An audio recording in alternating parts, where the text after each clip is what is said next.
come to the shadow in women, the same sex as the ego. We are all of us, men and women, but women in particular have to look at it, if we're going to look at shadow, that we are the children, grandchildren, great-grandchildren of women raised in patriarchy. So we are carrying the shadow of patriarchy in our dreams. The terror of displeasing daddy or daddy's surrogate undermines the ego standpoint. As Dr. von Franz says, we cannot see our own shadow. She actually calls it our own backside. And if the ego could see those unconscious signals that we are putting out, it would find them contemptible. This film is about the anguish of coming to grips with that shadow.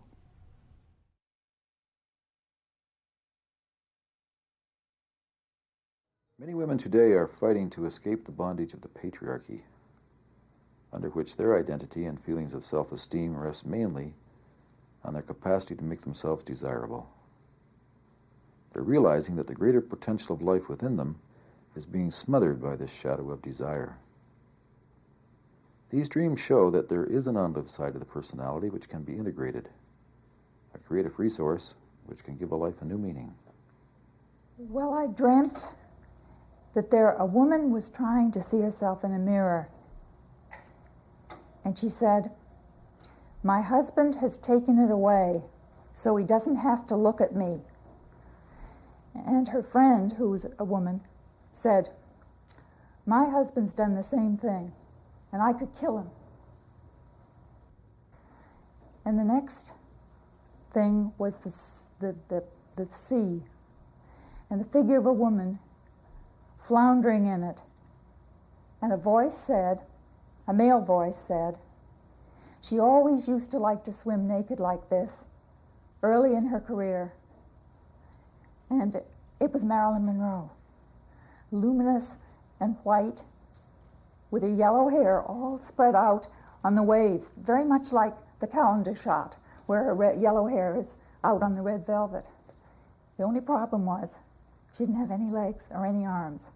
It was just this trunk, luminous and white and sad looking, floundering in the water. And as I watched her, she became aware and turned, twisting her whole body, or her whole torso, what there was of it, towards me. And I caught the expression on her mouth, which was all painted in red, but so sad. And I said, "She always turns when she knows she is being watched, hoping to catch desire in the eyes of sailors." First, there is the strange disappearance of the mirror twice, and one would think if the mirror is taken away, the woman cannot look at herself again, but the dream says the husband takes the mirror away so that he needs not to look at her, which is a complete dream absurdity. So we have to first ask ourselves, what is the mirror? In the mirror, the mirror reflects our image, and if you think of the double meaning of the word reflection, it also means to reflect upon oneself. To reflect means to bend back upon oneself, to find one's own identity. And the mirror shows one's objective, true face. Therefore, it's very often a shock to look at oneself in a mirror. And if you think of the mirror in the fairy tale Snow White, the mirror tells the truth to the old witch and says that Snow White is more beautiful than she is, and the witch gets furious at that. So the mirror is also what shows the reflection which shows the true identity. Now, both these women at the beginning of the dream accuse their husband to have taken away their possibility of seeing their own identity. You can say that is what the women's lib people all say, it's always the husbands, they have not their own identity, feel raped, or they feel that their own feminine identity has been stolen to them, and the cheapest way is to accuse the husband. Now, the husband might have contributed to that, because men naturally carry in themselves all sorts of aesthetical and romantic ideas of how an ideal woman should be. Generally, this image they carry within themselves is influenced by their mother. They expect their wife to be, if they love their mother, their wife should be as similar to their mother as possible. If they hated their mother, their wife should be as different from their mother as possible. And that women having a natural tendency to comply to the wishes of their surrounding, to relate personally, women very often feel forced to play a role towards their husband, to fulfill his expectations instead of being themselves. And then they naturally feel bitter, as if the husband had stolen their possibility of being themselves. But in general, it is a projection. It is really that their own ambition or their own animus, that means their masculine drive, their wish for career and ambition, has estranged them from their feminine identity. Social life in general, and not the husband. And but the plain result in the dream is a feeling of despair, of having lost the mirror, the possibility of seeing oneself how one really is. Well, my association with that immediately, there were two plays. One, Streetcar Named Desire, in which Blanche seeks her identity in the kindness of strangers. And I saw the eye of the sailor as being that kind of mirror, the same kind of mirror that the kindness of strangers was. And the other was Jean-Paul Sartre's No Exit, in which three people in hell, one woman, the nymphomaniac, does not exist because there are no mirrors in hell unless one of the other two characters looks at her, because she has so little self-identity.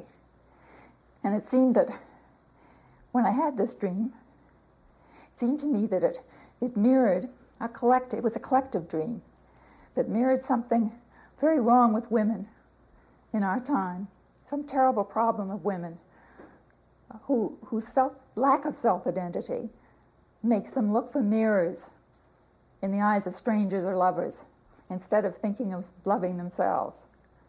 And the fact that she had no arms, she was incapable of love. And I thought of Marilyn. She has been able to play to millions of men the ideal feminine figure, and playing that, and she has trained, or was trained by her own mother to play that role from very young on. And so she had the whole tragic fate of an actress who is disidentified from herself and plays a star role and loses the feeling of who she is in her private life. She had an obsessive fantasy in her youth that she was entering a cathedral and the whole congregation was there looking towards the altar, and when she came in, the whole congregation turned around and stared at her. That means nothing less that now she is the goddess. Nobody looks at the altar, the place of where God appears or becomes real or incarnates in the human world. She is the goddess. And this being identified with the goddess is naturally extremely dangerous. That is what we talked about inflation before. And so Marilyn Monroe in reality lost her identity, and that woman in her has died, and the only good thing to do would to give her a decent funeral. But we can also see it from another aspect, because Marilyn Monroe represented for most of the public, as her own fantasy shows, a feminine goddess. And it is because in the Christian churches the feminine goddess is lacking, that certain women or film stars are so are elevated to divine rank and admired so much. Greta Garbo had the same tragic difficulties, that she was too much deified, and she got frightened by it and ran away from it finally. She had enough. So it is also a problem of our civilization, because we have no official goddess to worship. Certain actresses or beautiful women are worshipped like a goddess instead, and they can't carry that projection. They don't know how to carry that projection. And so you can also say this drowned Marilyn Monroe figure in the dream is the divine woman within the dreamer, which should have developed as a kind of inner divine nucleus of the personality, her star, so to speak, her inner star, which she has lost by making an ordinary worldly career. In that case, Marilyn Monroe should not be buried, but rescued and brought back to life again. Both interpretations seem to contradict each other, but they don't. They are two halves of the same coin. One can see it in both ways. The dream is just ambiguous. He shows that's how it is. Look at it. And what she does with it and how she reacts towards it is still open. And the fact that Marilyn Monroe has no arms or legs? The arms are generally the organs of actions, and the legs are the organs with which we stand in reality, so that divine feminine image cannot act and cannot be anchored in reality. It is completely mutilated. Of course, although I realized that I might participate in this also, I didn't see it as a specifically personal dream until a year later. I suddenly realized that for 50 years I hadn't used my hands. Therefore, I cut off my arms. That's pretty much what I saw in the dream. And I set up my studio and started to work. Well, that's Pygmalion. And that's a Pygmalion daddy who has a very clear idea of what he wants his little girl to be, and he's making her in his own image. She's a little clay pot that's turning into a little clay cat who looks just like Daddy, but she doesn't really, if you look at her face, she doesn't really want to be what he wants her to be. And he's saying, be what I want you to be, damn it. So she probably will grow up to be thinking all the time what Daddy is thinking about what I'm doing, and be dissatisfied with herself if she doesn't live up to his standard. And I think that's women's great problem. This dream occurred almost 3 years after the Marilyn Monroe dream. It's a long dream in 2 parts. Well, I dreamt I came home to my dark living room, and in the middle of the room was a strange, dark-haired, foreign young woman whom I'd never seen before in my life. And I said, "What are you doing here?" And she said that she, in broken English, that she had come to look after my things while I was away to see nothing was stolen. And I said, "I don't believe you. How dare you intrude into my private place?" And I struck her, first on one cheek and then on the other. And after that, I was surprised at my violence. And she ran away in tears. When we look at this dream, we have to first look at the geography of the place. There is a living room sunk in the floor, low down, and then the bedrooms above. The bedrooms have all the quality of private life, private territory, where she doesn't want to have any intruders. Downstairs on the level floor, or even a bit on a lower level, the dream puts it on a low level, there is her social life. Now, this woman has made a great career, a professional career, and has living a lively social life, and the dream puts that down. That is, so to speak, the ground floor. But the important thing is higher up. There is a problem higher up, so to speak, which would have more priority. The problem is the bed in the bedroom. When she comes up to the bedroom first, she finds this dark-haired unknown intruder, who at the end of the dream is the mother of the violated child. And she's just furious for having somebody unknown intruding into her private life, and slaps the intruder.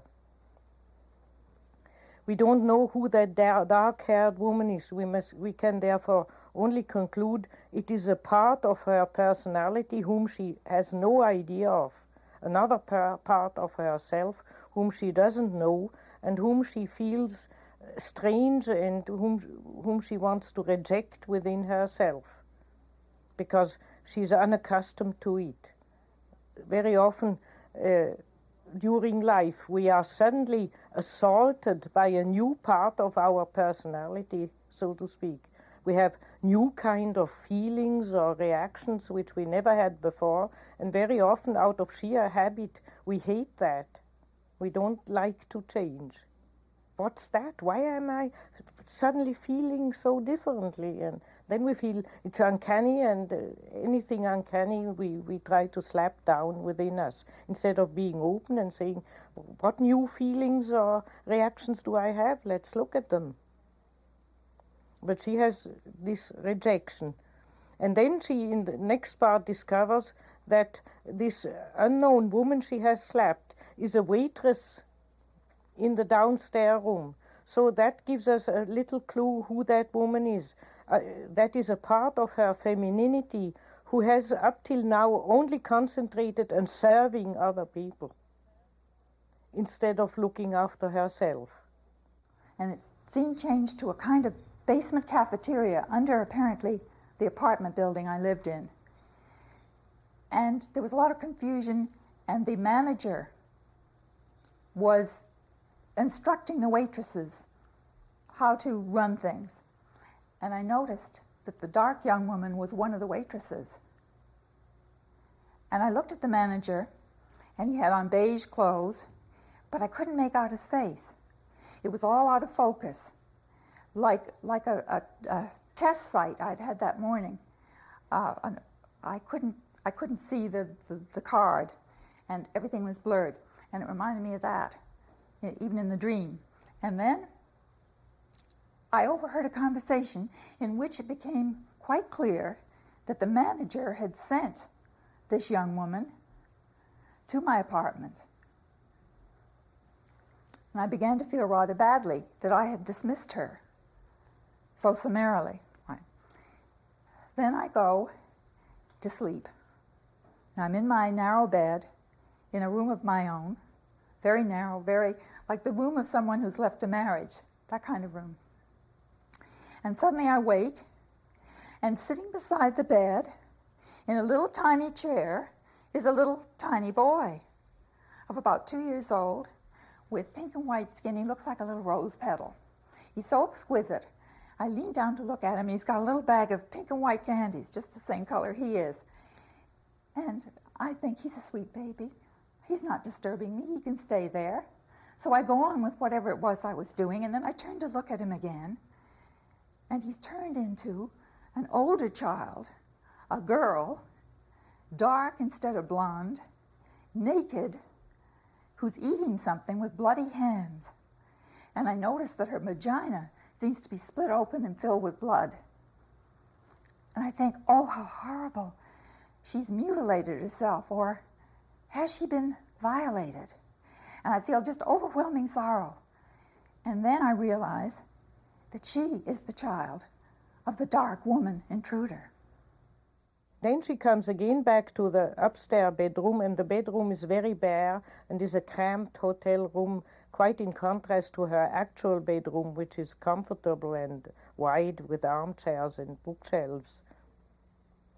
So it represents her private life, her intimate life, and the dream tells her, look here, there is not enough space, and we know now that space and time are the same thing. Therefore, I would say there's not enough space-time for your private life.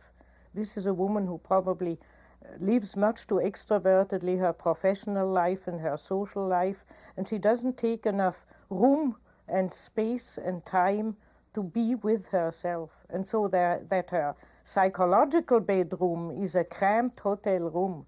And the hotel room is also something where strangers live and where strangers can walk in and out. She has no real privacy. She has not a realm of introversion where she can be herself, where she can have her personal secrets. It's all spent away to other people. And part of her femininity, which should look after an inner child, is acting as a waitress to other people. That is like Marilyn Monroe in the other dream being an actress, acting for other people. And here, this one is waiting for other people, serving other people, instead of looking after one's own business. This dark-haired woman should have looked after her little daughter so that she shouldn't be raped, instead of waiting on downstairs. And so the woman discovers with horror who she is, and then she finds in this cramped bedroom a beautiful little boy who is delicate and smiling and absolutely charming, divine little figure. Now, a boy in a woman's dream generally means a new enterprise, and therefore, because boys, if you look at them, young boys are the epitome of doing something all the time in an honest. Jung always said a boy that is the honest enterprise. And that honest enterprise we must therefore probably put together with the fact that she has begun painting.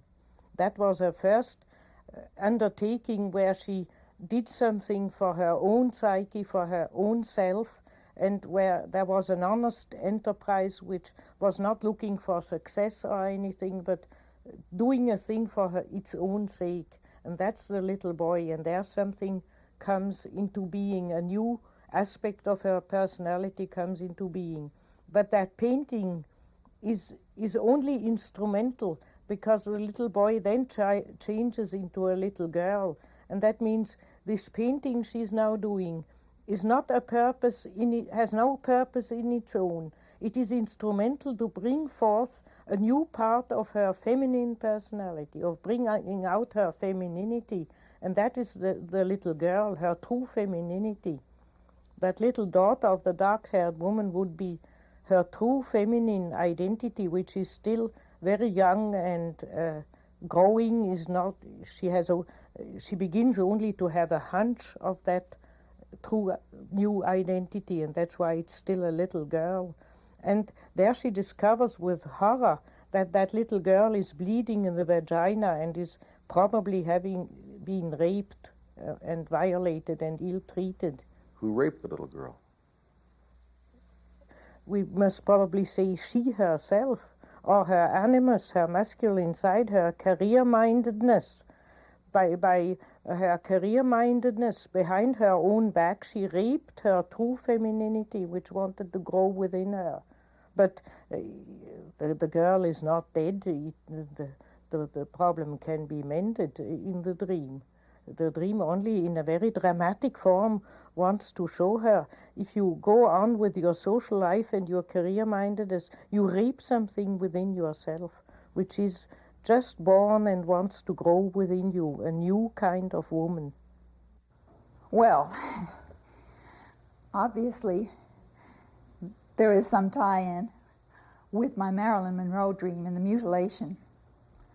And that morning I had had a test and was feeling very sorry for myself because I'd had a second operation for detaching retinas and I hadn't been able to focus, and I'd given up working in the studio and been very morose. And 6 days after this dream, I went in and set up my sculpture studio. So I think that the dream was telling me that I'd been mutilating myself in my self-pity. Dr. von Franz, is there a relationship between this dream and her Marilyn Monroe dream? We see in the first dream of Marilyn Monroe that something is dying or has died within this woman, and in the second dream something has been born. We could even make the assumption that the raped little girl is the reborn Marilyn Monroe in that wrong form of acting and hunting success. This figure has to die, and in its new form of new life, of a new growing personality, it comes back again. There is constantly in dreams, we have deaths and births of parts of our personality. We die during life, parts of our personality die, rightly or sometimes wrongly within us, and others are born.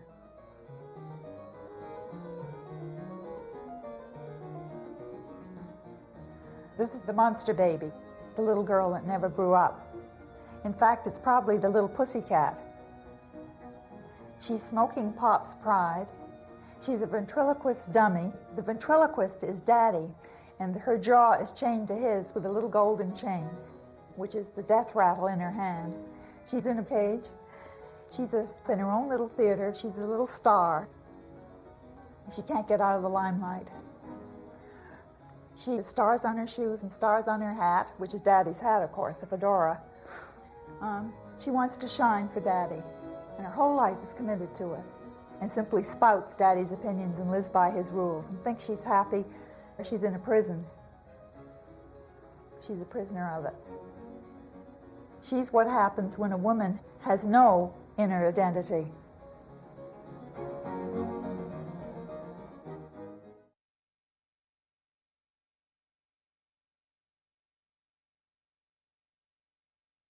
The development of masculinity can be very important in a woman's life. It's her capacity to act on her own behalf, and without it, she can feel trapped and paralyzed. In these 3 dreams, which occurred over a period of 4 years, we see the struggle involved in the development of creative masculinity. This woman left her marriage and established herself in a new lifestyle. In the first dream, there's no masculine figure, just a mother's shadow. In this dream, there's an enormous king-size mattress. I mean, huge. It seems to be suspended. There's nothing else around it. No sheets, nothing. I'm on it, laying this way. Over to my right, I feel that there's something there. I look over, it's a woman walking along at a distance with 2 Dobermans on leashes, black Dobermans. As she comes towards me, I keep watching her. She comes closer and closer. When she gets to about 3 feet beside me, she looks down at me. I have this feeling of really being aware of her looking down at me with disgust. She has a babushka around her head, tied. She looks at me, lets go of the leashes, and the 2 black dogs just zap right at my throat. The whole problem is already told in the first sentence of the dream, where the dreamer says, I was lying on a mattress floating in the air. The dreamer is shown that she has no relationship to the earth. She has not her feet on the earth. She has no contact with reality. And that means she has also no real contact with her own body. And she's living in ideas, in theoretical conceptions of life, in illusions. And then a woman comes towards her with those Doberman pinchers, and those would be the earthly forces, the instinctual forces. The dog represents our domesticated instincts, but they are hostile. They are associated to the Nazis using them. So because she's floating in the air, the instinct turns against her, is resentful against her because she doesn't attend her own animal instincts. And the woman has a babushka on her head, which reminds her of her mother. Well, I'm Polish, and that's a very common Polish sort of tradition. Babushkas are very it's everybody wears a babushka, either on the head or around the shoulders. My mother wore one. Now, the mother for a woman represents the instinctual basis, the matrix, also the whole area of the uterus. If a woman has trouble with her mother, she has very often trouble with menstruation and with her own sexual functions and her maternal feelings. The mother is, so to speak, the earth from which she lives. And that mother figure lets the Dobermans loose on her a fierce, hostile, negative attack of the instincts. So the dream says, because you are floating in midair, because you have lost touch with reality, the instinctual basis of your femininity has become hostile to you and is threatening you, which goes very well with the fact that she became afterwards ill. Because if one lives against one's own animal instincts, then illness is in the offing. after the two dreams, shortly after the two dreams. As a matter of fact, within 6 weeks of the second time I had the dream, I ended up in the hospital with a very serious infection, pelvic infection. The dogs attack the throat. Is there significance to that? Well, I think, first of all, when a dog wants to really kill, he attacks the throat, he bites the artery on the throat. That is the killing movement. So it shows that the dogs mean real business, that they are really not only playfully attacking, but it makes the attack really dangerous. We can also look at the symbolism of the throat, and the throat is, for instance, in the Hinduistic teaching of the chakra centrum, is the center of the word, of the logos, of the spoken word. She believes in the world of words. She doesn't believe, she doesn't listen to what the instinct speaks out of one's stomach or from deeper centers. But that goes together with her floating in the air. She probably mirrors herself in her own reflections as a successful woman, and that is living in the world of ideas and words. And that is the so-called Vishuddha center in the Hinduistic chakra teaching, and that's what is attacked. Is it possible to actually diagnose a disease from a dream? After the event, one can say so, but I wouldn't have dared to say so ahead of time. I would have only said you are living against your own instincts, and that will very likely end up in some kind of disease. Because it's obvious, if you eat too much or too little, or if you sleep too much or too little, if you do anything against your instinct, you are likely to catch a disease. The next dream, she dreamt 3 years later, after she left her marriage. It's interesting that the shadow figure of the mother changes from the extremely negative figure to a positive figure that brings her down to the ground. In this dream, I'm in a room. There's my mother and a male with me, okay? It's a very tiny room. There's hardly any furniture in it except one bed on one side. There's not too much going on, and we're just kind of standing there. Then I get this feeling that there's a body outside the door. I walk over to it, open the door, and sure enough, there's a body. It's like a central hallway with doors going in. I look down on the ground, there is a body there. You can't see the body. It's wrapped in a sheet, but I know that it's a male. I shut the door, and now we have to leave. The three of us have to go. So we go to the back door, open it, and to get down, it's an incredibly steep staircase, wooden, and just an unbelievable sort of drop. The stairs are open, they're not closed in. It's really dangerous. My mother goes first, me and the male go behind her. She starts walking down, she takes a couple of steps, and I'm being very, very cautious. And then all of a sudden she does this beautiful leap from way up high, lands flat on the ground, both feet, excellent jump. I'm just in awe. It's just wow. Then everything changes. I'm by myself. I'm walking through like a village, a small town. It's quite barren. There's a lot of sand. As I approach the center of the square, there's a platform which is about 3 or 4 steps up. There's stairs leading to it.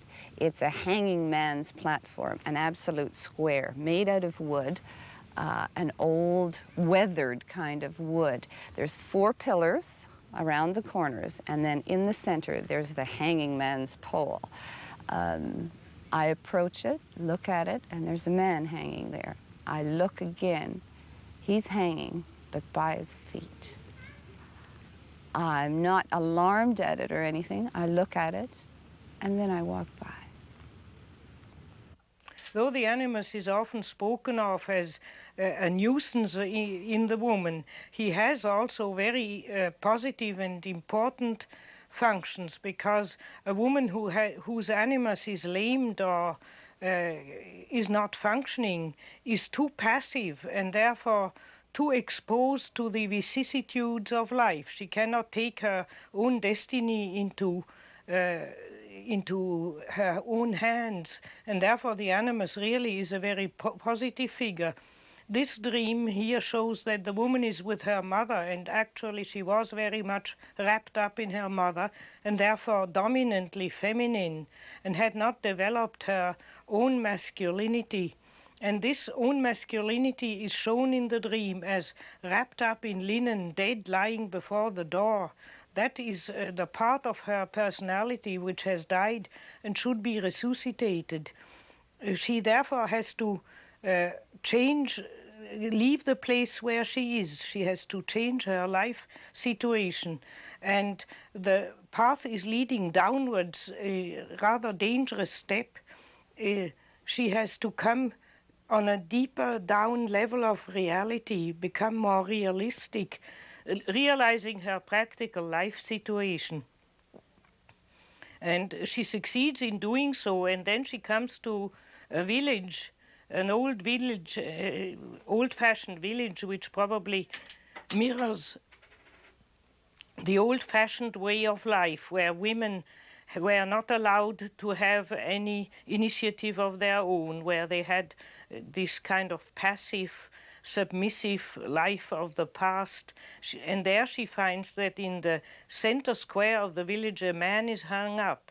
In that atmosphere of old-fashioned femininity, all the positive masculine forces in woman are suspended, literally suspended. They are killed. They cannot act, and therefore the dream shows what is wrong with her. She probably, being in a very difficult outer situation, would be inclined to think that all her bad luck lies in the outer situation and in her negative marital situation. And the dream shows her that the real trouble is that her own masculinity is dead, is not functioning, and has to be rescued and revived again. Would you amplify the image of the hanging man? Hanging is, in general, a kind of negative deification. After all, the god of Western civilization is a hanged man. And it means the moment of being elevated into the spiritual realm and be recognized as a god, but at the expense of human reality. One is, so to speak, hung up in eternity, and the human reality is dead. And that's why, for instance, the old Germans hung up their prisoners in honor of Wotan. And when the wind was blowing them back and forth on the gallows or the trees where they hung them, that was meant that Wotan, the god, the spiritual god, was taking them to them. But it also means what the English word says, to be in a suspended state. Suspended means hanging. So it means that all her masculine intelligence and capacity of action and courage and all her masculine qualities are existing but suspended, in suspense, and not touching the reality. They are turned upside down, where the man should have his head up, which means she should have her head up herself and think her situation over and take it in hand like a man, and all that is suspended and condemned to inaction through a old-fashioned attitude towards life on one side and through a too great identity with her mother on the other side. The next dream occurred after she was rejected by a lover. She had told him that she had strong feelings of love and affection toward him, and he said the feelings were not reciprocated, that he saw her just as a sex object.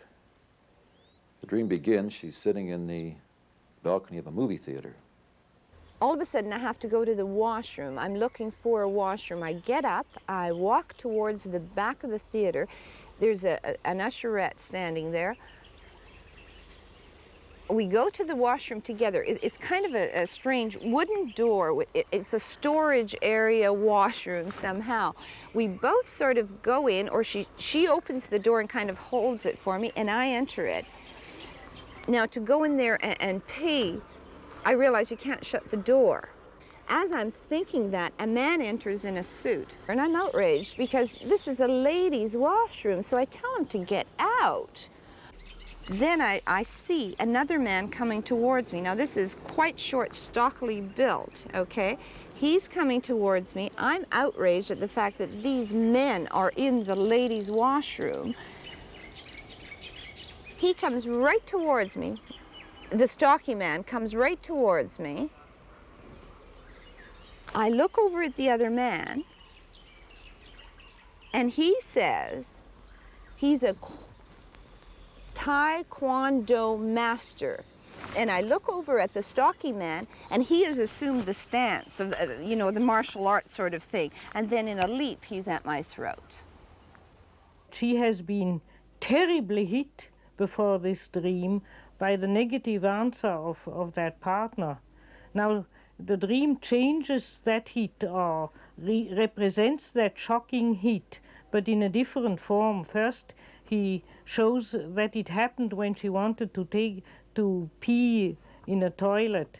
Now, to pee generally has a symbolism of expressing oneself genuinely. Peeing is one of the few functions man cannot repress. We can repress sleep for a while, we can repress eating for a while, but peeing is just above us. It rules us. And therefore it is an expression of, here I am, that's how I am. It always means to be genuine. And the dream says, look here, for once you have tried to be genuine when you asked this man, do you love me? And inferred at the same time that you love him. That was your true feeling. And you got hit, but you did not get hit really by him, the partner who told you he's not interested in you. You got hit by somebody else. You got hit by this karate hero, by that horrible man who hits with a karate gesture your throat. Now this karate man is within her, as if the dream says you did not get the shock from outside, you got it from your own nature, which reminds one of the fact that Jung once said, there is no difficulty which we ultimately are not to ourselves. We are our own difficulty. And her love difficulty is within herself. She has such a karate fellow in her.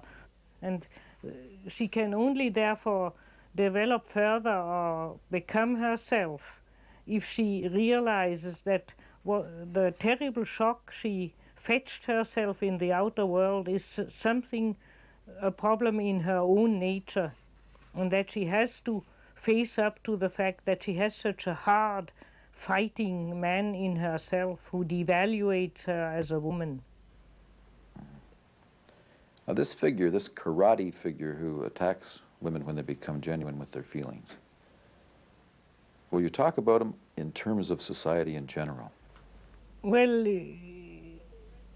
I would say it is the modern style in the Western societies, and beginning also now in China and in the Marxist societies, is to organize the masses with computers and to discourage every personal feeling. In the West, for instance, it's a rule in big business to rotate men around in different places just to prevent too much personal attachment. Personal attachment is looked at to be forming a clique. Personal feeling is discouraged. You see it also in political debates nowadays. One of the most negative things one can say about an opponent is to say he uses only feeling arguments. He's not logical, as if logic were the only way to argument. One can also argument with the heart. One can also protest with one's feelings, not only with economic logic. But nowadays the fashion, the absolute fashion is to be rational. And many schools of modern psychology are also rational. If something is wrong in the marriage, one has to rationally reorganize sex life, have extramarital affairs, or use practical new positions, Kama Sutram positions, or fix up the thing rationally as if it were a broken down car. And treating man like a broken down car. And that is absolutely destructive to feeling, and it hits men and women equally, but women even more, because women in generally put more emphasis on personal relationship and personal feelings, and therefore they are hit first. And that's why women are nowadays so unhappy and in a general revolt against many things. They feel that they are thwarted of their life. Naturally, it hits men too, because if women go crazy and become disagreeable and cold, it reverberates on the sons and on the partners and on the men as well. But a man can stand a rationally organized world rather a bit longer than a woman. He's not happy in it finally himself either, but he can stand it longer. There are many movements today to get back into the body. Tai Chi, jogging, fitness programs. This tremendous emphasis on the body nowadays in psychotherapy is a compensatory movement. My feeling is, from my own experience, that that those exercises to get back in the body, Tai Chi and all sorts of group experience and so on, is a bit too technical again. It's too intentional. I think that going into nature and living with nature is a better way of sinking back into the body, a more natural way. But not everybody can do that, and those exercises are certainly sometimes very helpful. What happens when the individual connects the head and the body? Well, generally when people sink into their body, they are first, the bridge between the head and the body are the emotions, probably connected in the brain with the limbic system, the affects and the emotions. And generally when people try to, through exercises, get into their bodies, they first touch on certain emotions. A wild resentment against father or mother or something like that. Generally negative emotions which have been repressed. And the first step is to let those out, to let those come up, not to suppress them with the head. And then generally there is an outburst and tears and sweat and physical reaction, and then a relaxation, and then a better connection with the body. You've been describing a society where the head, the thinking, is over here, and the body, the instincts and the emotions are here. And the problem involved in putting the head on top. What's wrong with our society? What is wrong is that the whole collective consciousness doesn't evaluate eros anymore, and eros is personal. It is from one being to another being in a unique and personal way, and that is not evaluated. That is not. That doesn't count for anything. You cannot say, I do that because I love so-and-so I do that against the rules because I love so-and-so.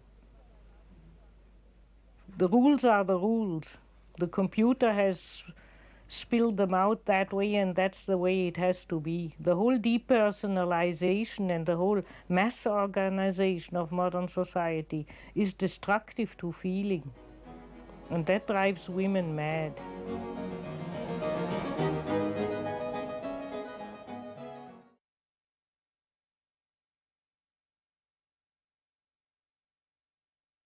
The father complex can raise hell in the unconscious of a woman.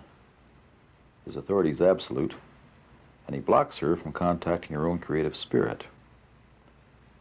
Here's a dream that shows the animus in a highly negative form, chastising the dreamer and driving her into a state of bitter isolation. She tells the dream in two parts. I'm sitting in a cabin, a remotely placed cabin, and I'm sitting on the floor.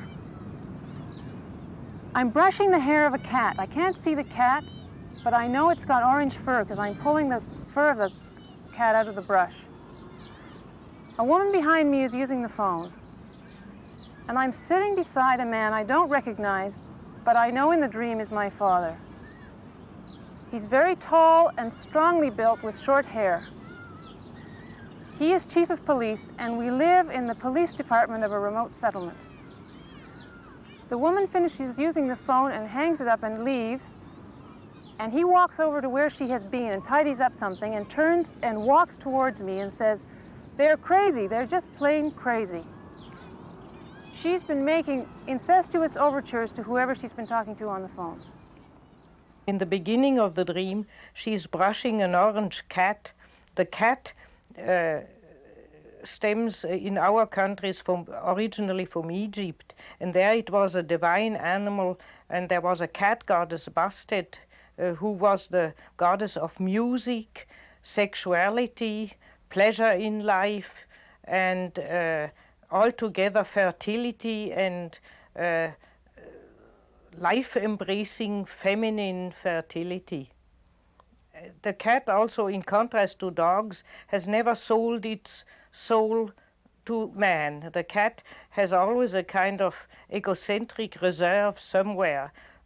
The cat says to us, "You may stroke me and you may serve me, but it never becomes your slave.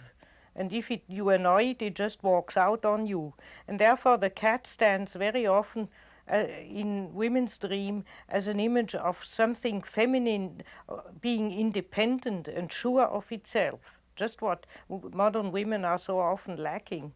That's why the cat goddess comes very often up in them as a positive model of feminine behavior, because the cat is not brutal and displays no masculine features. It is very feminine, and all the same it's very firm and very identical with itself and very true to itself. The cat is not very amiable, but very true to itself. And so the beginning of the dream tells us that she's trying to approach and to look after her own femininity. And at that moment, the father walks up, and it's not her real father, but it is in the dream called her father, and it's a chief of police. And that shows that the image of the real father has become within her a chief of police.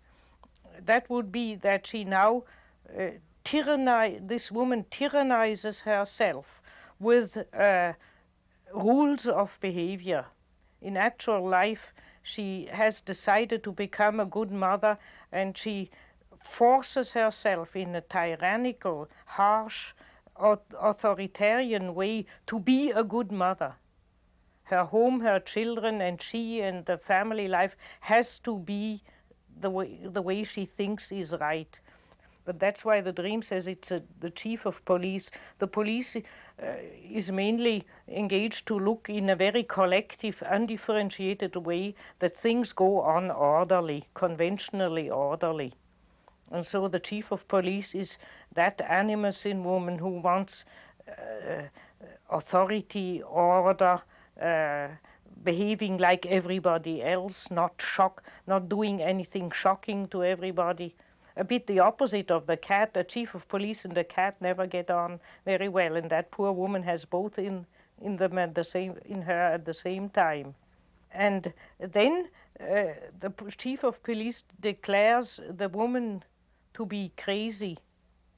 So that would be a secret voice in her that whenever she follows her own feeling, something says, "No, that's crazy, don't do that. You are crazy if you do that."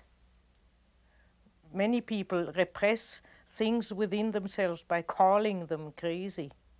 In the second part of the dream, tremendous anger suddenly springs up. I'm standing beside my father he has found a note that I've written to a boyfriend, and he is in a murderous rage. The kid is standing in front of him. I start to tremble violently and run from the room through a door that is usually locked by a hook high up on the door. I see that it isn't locked, and I run through into the bathroom. There's a man sitting on the floor in there who doesn't pay any attention to me. I'm wearing a parka and a hat, and I vomit into the toilet. As I'm doing this, I can see that my father is going to tie my hands together and hang me from the rafters in the cabin and beat me with a stick. I wake up from the dream shouting, "Harry, Harry!" There again we have the image, naturally, there exist in reality fathers who think they have to anxiously protect the integrity of their daughters and therefore pursue them when they write notes to their first boyfriend and so on.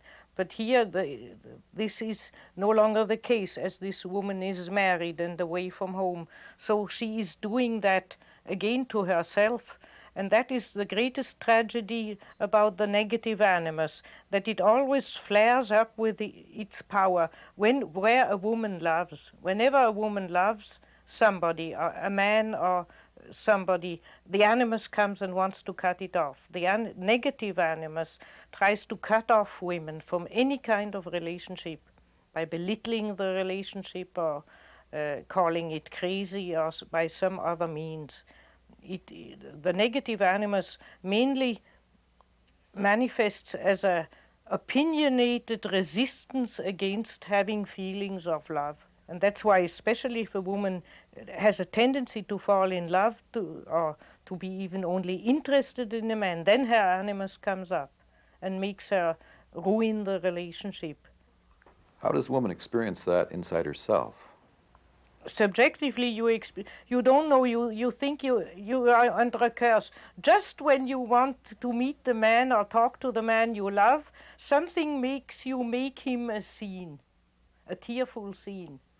And then you go home and cry and you say, I wanted to have a good relationship to him and now, and then either you project and you say, and he is so nasty to me, or you are a bit more honest and then you say, and just because I want a relationship to him, I have made him a scene.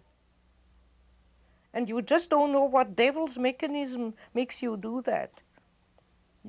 But women always hit. If a woman hits you as a man, you can be sure she's interested in you. And she would really want to love you, but she doesn't know how to do it. The negative animus behaves here like a jealous lover. He wants to keep the woman and cut her off from all men. That is the typical mechanism when she has some loving feelings towards any man, then comes this, you should not do that animus. Or it's projected. I know the classical case of a woman who once attacked Jung in the analytical hour worse than ever with the animus, and they went into what happened in the hour happened before. Jung had told her, whenever you have a feeling, that's when you attack. She had, on the way to Jung, seen beautiful strawberries, and her first impulse was, let's buy them and bring them to him. And then the animus said, oh, he will say strawberries have an erotic meaning and he'll mock at me. So she didn't buy the strawberries. And then she arrived in a fierce mood and attacked Jung all the hour. Just because she had suppressed the strawberries. Just because if she had bought the strawberries, everything would have gone well, but she had repressed her own feeling. You say that the animus says this to a woman. Subjectively, what does she experience? That a voice is actually talking inside her head? Or what? No, the worst about it is she experiences it as if she thinks it herself. It thinks in her, Jung is going to laugh at the strawberries. And she feels she thinks that. And therefore that is one of the long troubles of analytical work, to make women distinguish between what they really think themselves and what it thinks in them, which they think is their own thoughts. And even when you have worked for years on that, I have sometimes negative thoughts against myself, which I would, if you asked me at the moment, say, yes, that's what I think about myself. And then I have a dream of a man raping me, and then I know, no, that was an evil animus in me who thought that. What's the origin of that voice? Does it have its roots in the relationship with the father? The first man a woman meets is the father, and the father has therefore a very decisive influence on a young girl. If the relationship to the father constellates itself negatively, the girl reacts negatively towards the father. The father might not be an evil man in himself, but the girl might not like him, or the father might be a difficult person. Then there's generally later also difficulties with men and difficulties to find her own masculine side. In other words, the animus, her own masculinity, is a problem to her. And such a woman also tends to behave towards herself as her father did to her. If the father was tyrannical, later, even if the father has died, the woman tyrannizes herself with ideas and opinions which still come from the father image. And so the detachment from the father and the relationship to the father plays always a big role in the development of a woman. Can the negative animus interfere in the woman's relationship with her children in the same way? The animus actually does interfere with the maternal feelings in certain women when they have not a strong maternal instinct. Then, for instance, the chief of police tells them that they should not get angry. Let's say a child misbehaves and whines and spills the soup over the plate, and then it is a natural reaction to get angry and to shout a bit. If it doesn't go too far, it's quite normal for a child to accept that. But then the chief of police says, no, that's not good education, the child will have a trauma, and then she swallows it and gets angry and does something much worse to the child. That's why in this dream the woman goes to the toilet and vomits. She obviously swallows too much, which she can't swallow, which she should not swallow.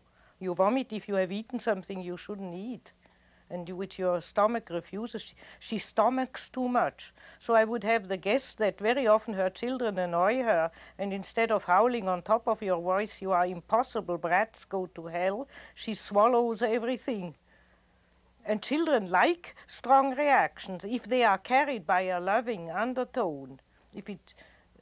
I have known, I was once in an Italian inn where a mason's woman was cooking for the whole inn, and around her were about 12 little children, and she constantly howled at them and banged them in the head, and you saw, I've never seen as blossoming children, because it was all carried on in a warm atmosphere of maternal love. Can you give us an example of a well-known negative animus figure? Well, the classical example of the destructive animus whom the woman has at all costs to escape is the famous fairy tale of Bluebeard, where she gets into the hands of into a castle where the owner, she discovers, secretly has cut up and slaughtered all his former wives. And when she discovers this terrible secret, she can only just with the help of her brothers escape again.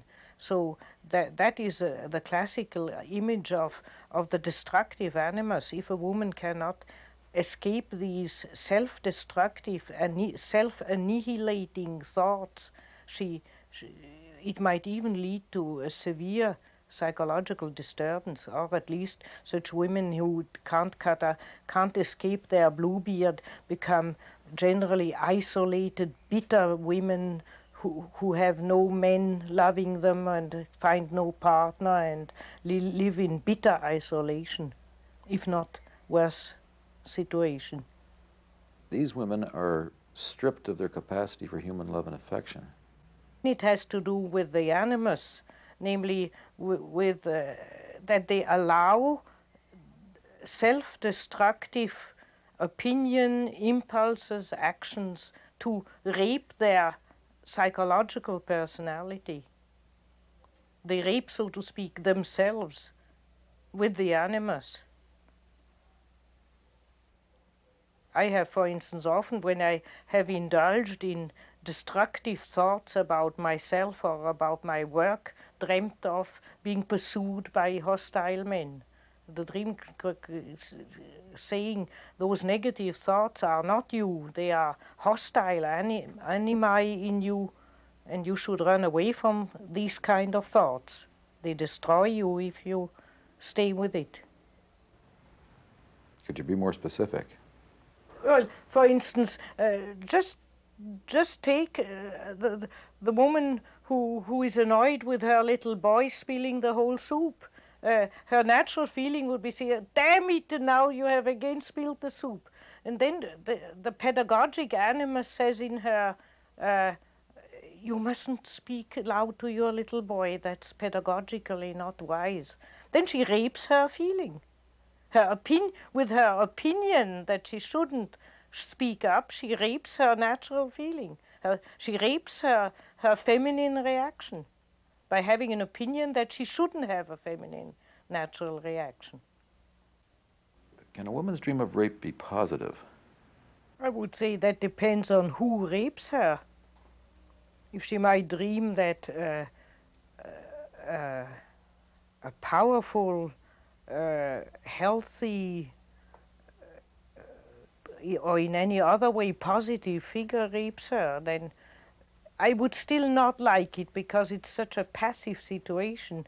But you could say then she's overwhelmed by something positive. But altogether, rape, if you use the word rape, I would always say that is a bit too, she's then too passive. She hasn't said yes to it. And so it isn't quite good. It's kind of a psychological happening instead of a accepted situation. So even if the raping partner is positive, it is not quite it.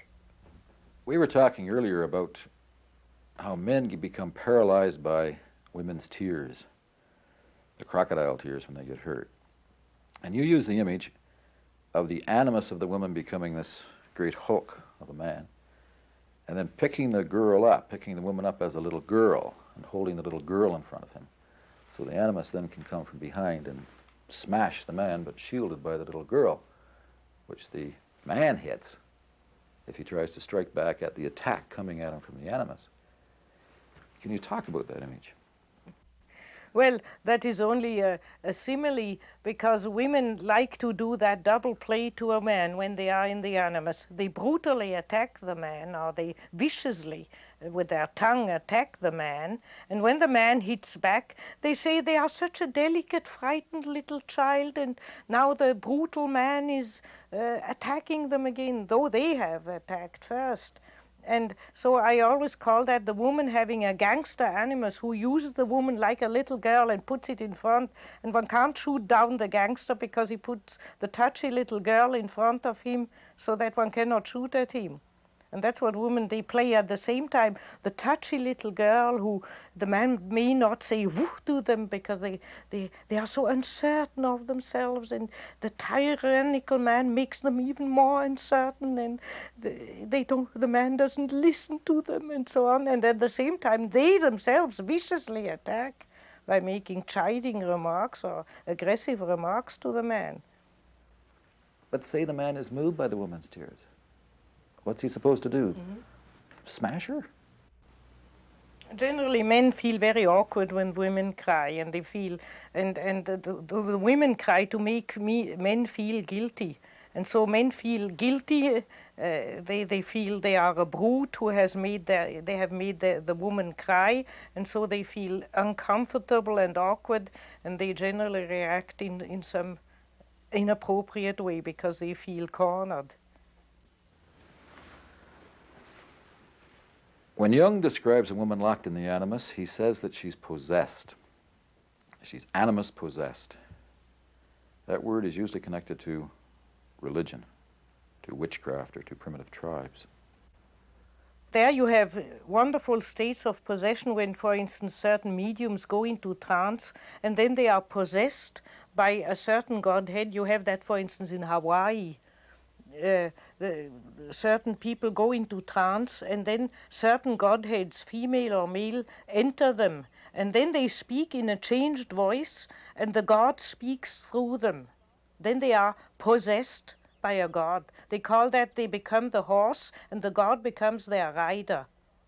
And I have a book on Hawaiian states of possession, and there is a photograph of 3 different male mediums incorporating the same god, Legbe.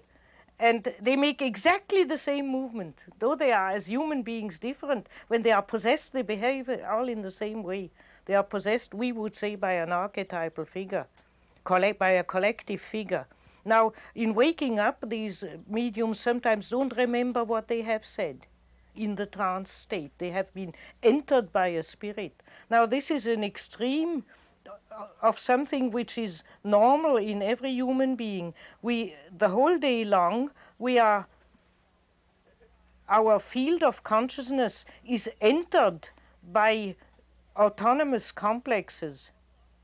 You can notice that if you watch your own trend of thoughts, then, for instance, you are in a friendly, loving mood, and then you suddenly think of something negative, and then hatred and bitterness enters the scene, and a quarter of an hour later you muse revenge about something which has been done to you, and then your inner scene changes again, and you think of something else, and you get again in. We constantly switch moods. And therefore, if we watch ourselves, we are many people. I could give you a whole list of what kind of persons I can be. I can be an old peasant woman who thinks of cooking and of the house. I am a scholar who thinks about deciphering manuscripts. I am a psychotherapist who thinks about how to interpret people's dreams. I am a mischievous little boy who enjoys the company of 10 years old and playing mischief to adults, and so on. I could give you 20 more such characters. And they suddenly enter you. And that's a kind. And if you know it, you can steer it. You can, for instance, keep them out of your system or play them and put them aside again. But if you are possessed, it means they enter you involuntarily and you act it out involuntarily.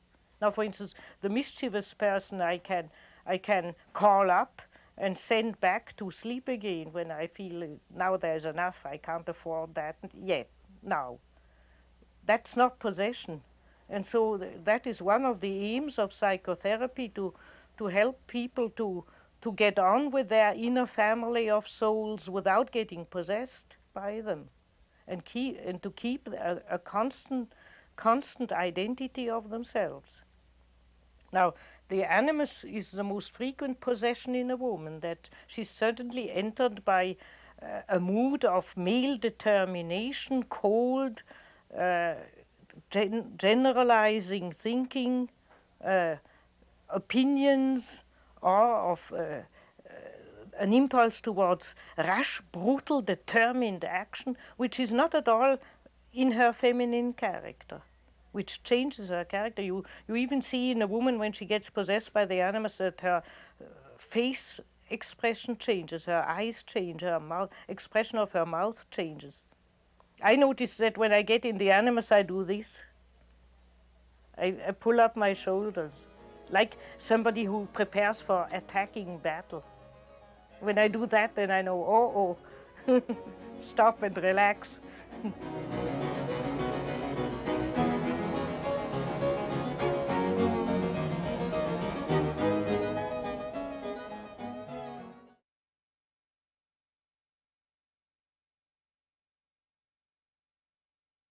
I was once told that it didn't matter if I understood a dream. What was important was that the dream understood me. That my attitude toward the dream would determine its attitude toward me. It's a living dialogue. When we listen to dreams, we change. And when dreams are heard, they change. Here are 4 dreams of an air stewardess that demonstrate what happens when dreams are listened to. Okay, I had this dream about flying, that I could fly. Sort of like Samantha in Bewitched, just straight through roofs, just disappear. And I was flying through the roofs, up into the clouds. Could also produce a gray mist. This would encircle me so that nobody could see me. I could still see through it, I could still see other people, but nobody could see me. And I went up to about cloud level and just sort of sat there, just weightless, and sat there and had tea with somebody else. This dream is difficult to interpret because the outer situation of the dreamer is flying, so that the flying has a double connotation. It means what she actually is doing, and it also has a symbolic meaning, how she is psychologically behaving. But naturally one can also say it is not by chance that she has chosen that profession, so it in a deeper sense, naturally, the meaning is one. And she's flying in midair, and she can even veil herself in a gray mist which she produces. And here I would rather take the slightly negative connotation of the flying, namely this weightless sipping tea on a cloud. All the connotation shows a very light and unrealistic attitude, a delightful but unrealistic attitude. There is no earth anywhere. Having a cup of tea is even an expression in English for saying light chatting, light social contact with people, nothing substantial. Tea doesn't nourish, it's a stimulating drink. And the grey mist, you see a stewardess has very much to play a role. She has to be the charming geisha waitress of the air, and nobody is interested in her private life and in her as a woman and a human being. Therefore, there's also a temptation to constantly have slight flirtations, but not very deep-going relationships, which are also very much disturbed by the time program of stewards and stewardesses. It's a very difficult life through the time program. And that's why an extreme comes where she is in prison. I was in a jailhouse, one of the old-fashioned kinds from the Western movies, just the wooden building with the one main desk in it, and behind that you could see just the 2-3 jail cells. And the guards were talking about how there'd been a lot of jailbreaks recently. There was also 2 prisoners. One came out of his cell and went to take a shower, and he escaped. And the 2 guards were discussing this, and they said, well, it was very strange that there'd been 2 jailbreaks in one evening.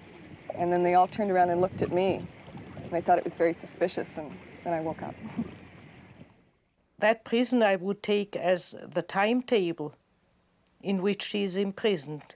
It is a very difficult profession because, let's say the stewardess, the dreamer meets a man she likes. Well, she can stay with him 2 hours at airport so-and-so, but she has to take the next airplane back evening so-and-so. She's constantly in prison, and except for short holidays, she cannot break free from that. And also suffering from the jet lag, there is generally a big physical discomfort in this profession. An irregularity of sleep and physical discomfort, which makes these people even more uprooted and not connected with their body and with their own depth. Even the dreaming business is difficult for a stewardess. She sleeps once a daytime, once early in the evening, once late in the night, and when has she time to record and think over her dreams? So it is a very difficult profession, and that's why also in aging, it's good for young people who like the spirit of adventure which is connected with it. But generally in aging, there's a strong wish comes up to retire from it. And therefore, and to break free from that prison and have a life where you can more give it a creative form, your own life, so to speak, your own private life, and form your own life. The on-live part of this dreamer's life becomes obvious in the next dream. Her friend Sue raises mischief because she's neglected and bored. She dreamt that she lived with her friend Sue. I had this dream about my friend Sue, and the two of us were sharing a 2-bedroom apartment. It was a large apartment, and she was out of work though. And quite often when I came home from work, I'd find the place disorderly and messy. And it really got on my nerves. And this one time I came off a flight, got home, and Sue was there, but she'd spilt some red wine all over this light gray carpet. And I was really annoyed because it stains and it's hard to get out. So we went down to Simpson's and spent a whole day looking for cleaning utensils. It was up to one floor and down to another one, and bought a sponge and some bleach, and finally went home to clean up this mess. Finally got that cleaned up and arguing about it and all, and my mother came up for a visit, and Sue left. And my mother and I were talking about the 2-bedroom apartment, and was it really worthwhile having this extra space for the hassle it was causing. So we talked about it, and I went downstairs to see her 1-bedroom, because she lived in the same apartment building, to see if maybe I shouldn't go back to living by myself in this 1-bedroom. So we were talking about that, and then my mother just fades out of the dream. I went back to work and came back from a flight, and I wanted to do my laundry. And for some reason didn't do it in the building, but I packed it all up and took it with me and went way up to this girlfriend's place that lived at Jungian, Willowdale. And got it up there, but her and her husband started arguing about the fact that this was kind of silly, like why was I there doing my laundry? And I really shouldn't have been there at all. Then they started having this party, and there was people dancing, and I was dancing with some, it was a woman, but she was weightless, and I had to keep holding on to her.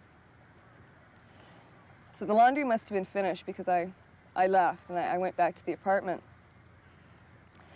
But as I was walking towards the apartment, all the apartments were on this balcony, sort of, and you walked along this whole outside railing. And then you opened your own apartment, or went right into it. We were about 12 floors up, and hanging on the railing just outside my own apartment was my brother. And he'd been tied up, and he was unconscious, and he'd been tied up for quite a while. And it was a trick to untie him without letting him fall. So I went back into the apartment, got scissors and stuff, and started untying him really carefully. And while I did so, I pulled him off the railing and off the balcony and dragged him into my apartment, put blankets all over him, and knew he was going to be all right.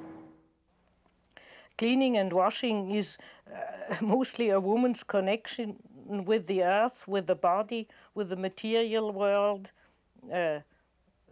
It's an expression of love towards matter, devotion to the principle of matter, and all that in her flying condition, psychologically and outwardly, she cannot do.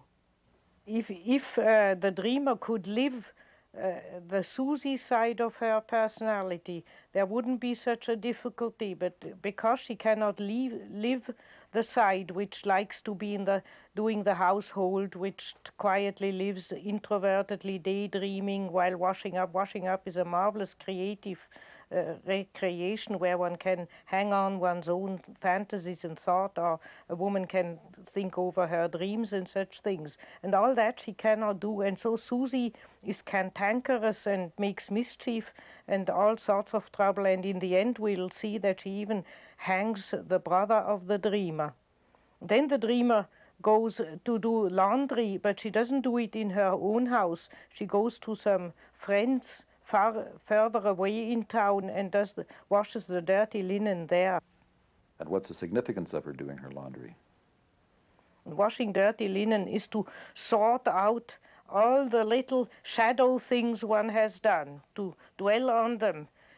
You see, generally, if we do some mischief against our will, if we do some harm to our friends or forget something important or so, we are for a moment aware of it, but we push it aside, we forget about it as quickly as possible. We said, oh yes, that's annoying. And in the afternoon already one has forgotten, while the good things one remembers all the time. And so one accumulates a lot of dirty linen and has from time to do washing. Actually, a psychotherapeutic treatment is mostly washing dirty linen. People say, my friend said that and that gossip against me and I got angry and so, and then you find out that there is a shadow projection upon each other. Both project the shadow upon each other, and it comes out in petty little quarrels and jealousies and so on. That's dirty linen. Isn't it interesting that at the very moment that she's doing her laundry, she suddenly starts dancing with this peculiar woman that she has to hold up? That weightless woman is probably her, again, another shadow figures of her another part of her personality which has no weight, no substance. We say about somebody what they say has no weight, or they as a personality have no weight. And that is somehow they have no psychic solidity, no substance. One doesn't feel the other person as somebody substantial. And that comes because she doesn't. What gives us substance, strangely enough, is our shadow. Our shadow is the positive thing. That girl's shadow is weightless because she does the washing of the dirty linen outside. That means probably she enjoys a lot of gossipy, criticizing other people among colleagues and so on, but never takes it home. She never takes it home to herself. She never asks, and me, what am I doing to the others? She hasn't realized her shadow yet, and therefore her other personality is weightless in a negative sense. In the last part of the dream, she's surprised to find that her friend Sue has hung up her brother. Her association with the brother was that she's supporting his education. We can take the brother Jan, who is hung up, as her own possibility of studying and making a mental career, probably her mind personality. That is the masculine side in the woman, her mind, somebody who goes for a university career in herself.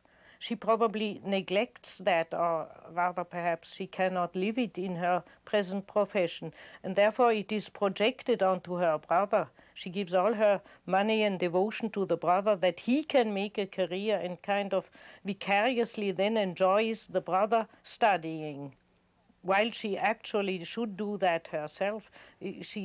By that she quits developing her own career further. Obviously, she is a girl who should not stay in the hostess business, but has a good mind and should go for a change of profession.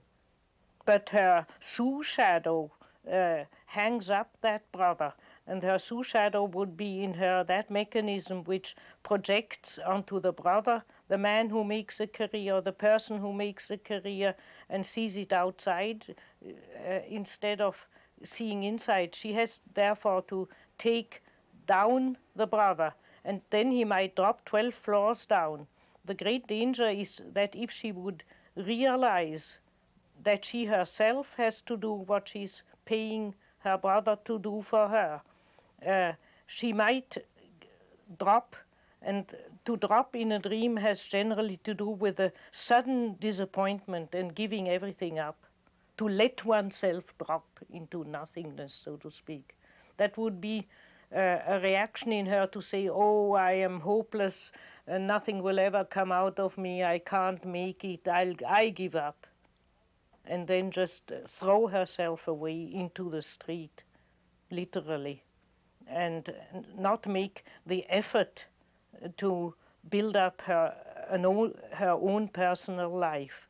And that is a dangerous moment of transition when she therefore takes that brother down and brings him in, to bring him into the flat. Her flat is in the 12th floor, would mean to bring home, instead of saying, well, why am I paying the career of my brother? Is it not me, myself, who needs to do something more than being a hostess.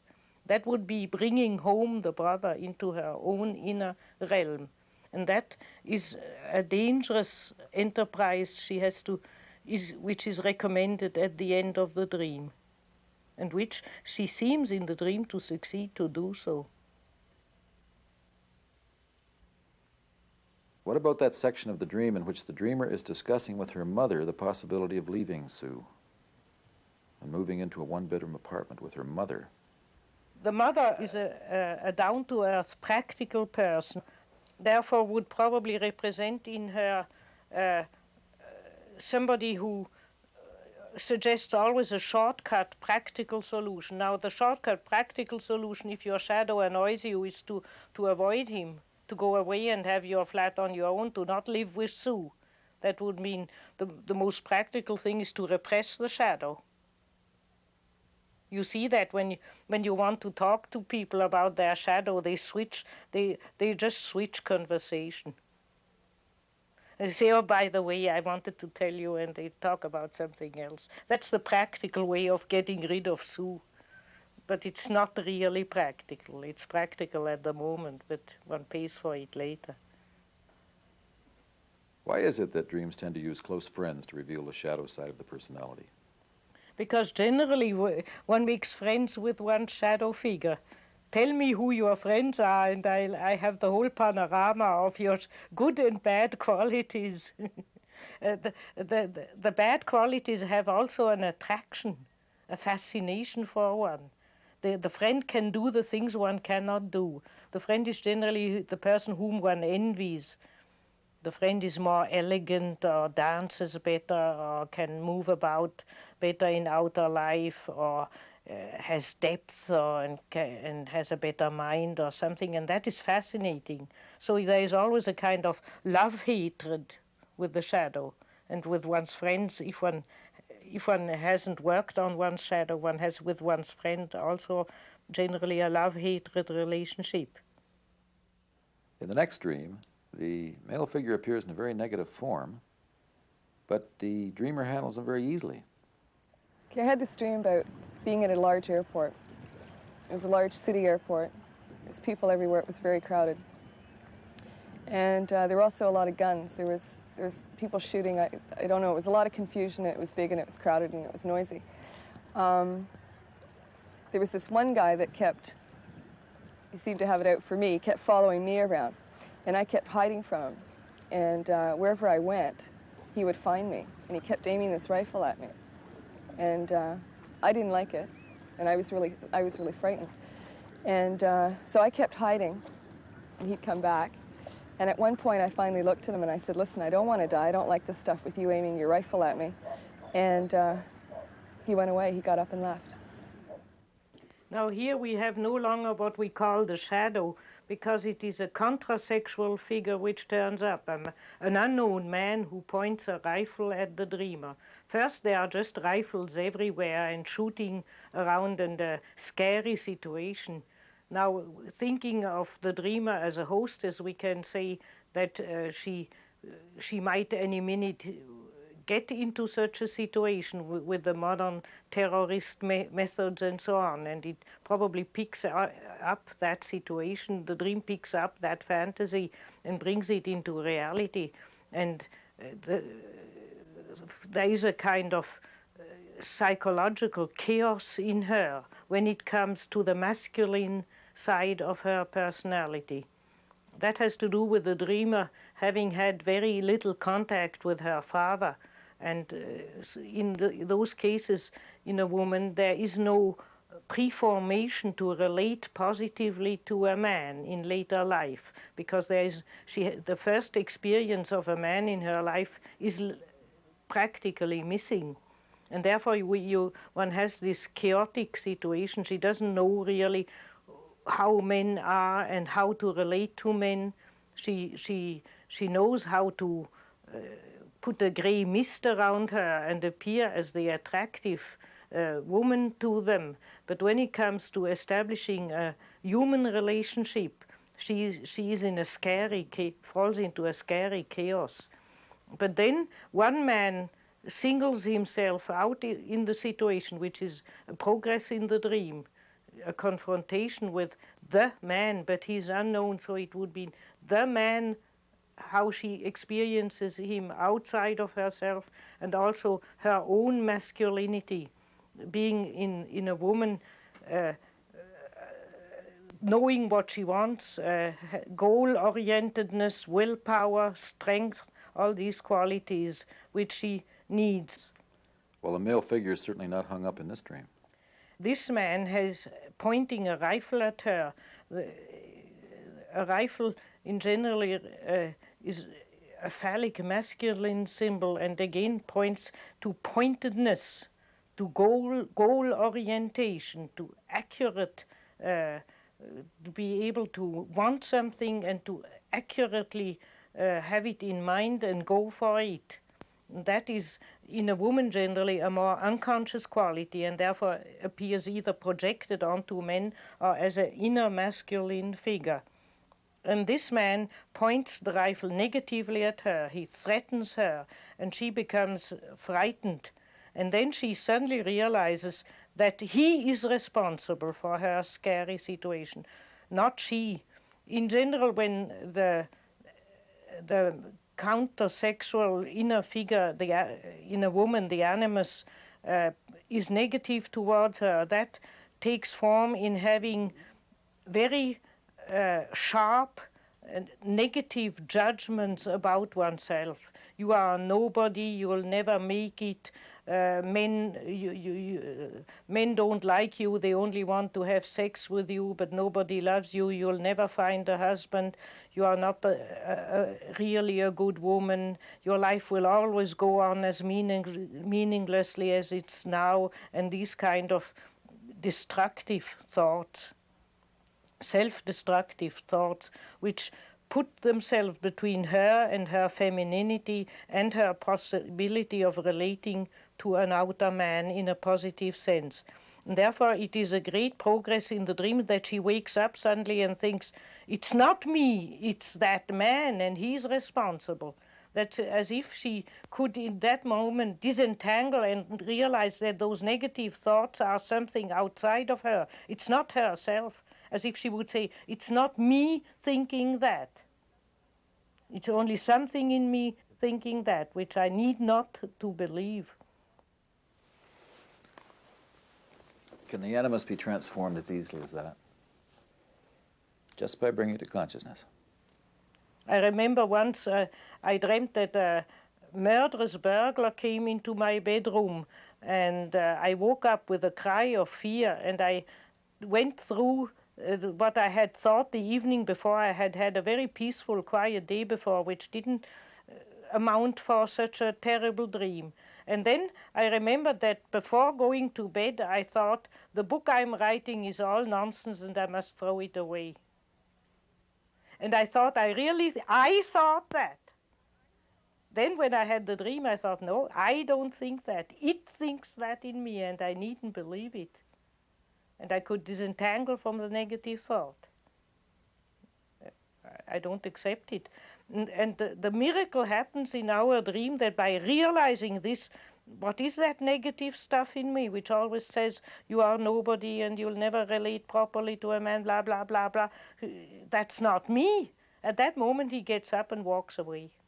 It's as difficult and as simple as all that. The dream shows her, if only you can wake up and see that this isn't you, you can send that devil who gives you those negative thoughts against you away from you. And then you can develop as a woman.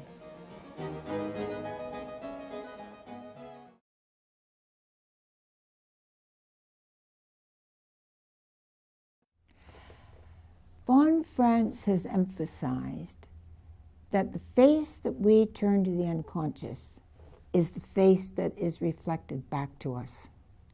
In other words, if we are angry, we often get an angry response back from the unconscious. If we are diffident, the same kind of diffidence comes back to us.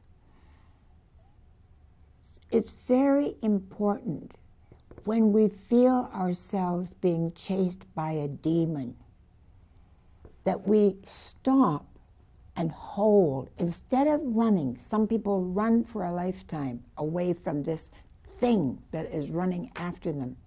If we can just stop and turn around and say, what do you want? Bring in all the strength you've got to say it or to look this thing in the face. It's amazing how you may get an answer and it will tell you what it wants. It may say, I want to love you. I want to know you. I want you to know me. And the demonic may suddenly become its opposite.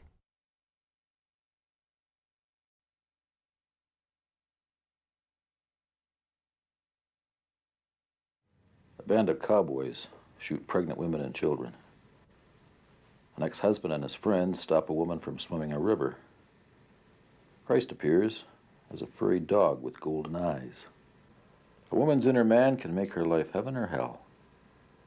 In his negative form, he's a seductive swindler who cuts a woman off from her feminine identity. But in his positive role, he brings her spiritual strength and connects her to the self. In this sort of open stretch of river, in the water, a group of people, including my nearly ex-husband and a colleague of his who I was quite fond of. And I found that they wouldn't let me swim. I really like moving when I swim, and every time I started, I found that they were restricting me.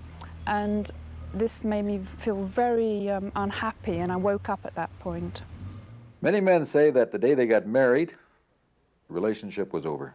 Put the ring on the finger and the woman disappeared. Is there any truth in that?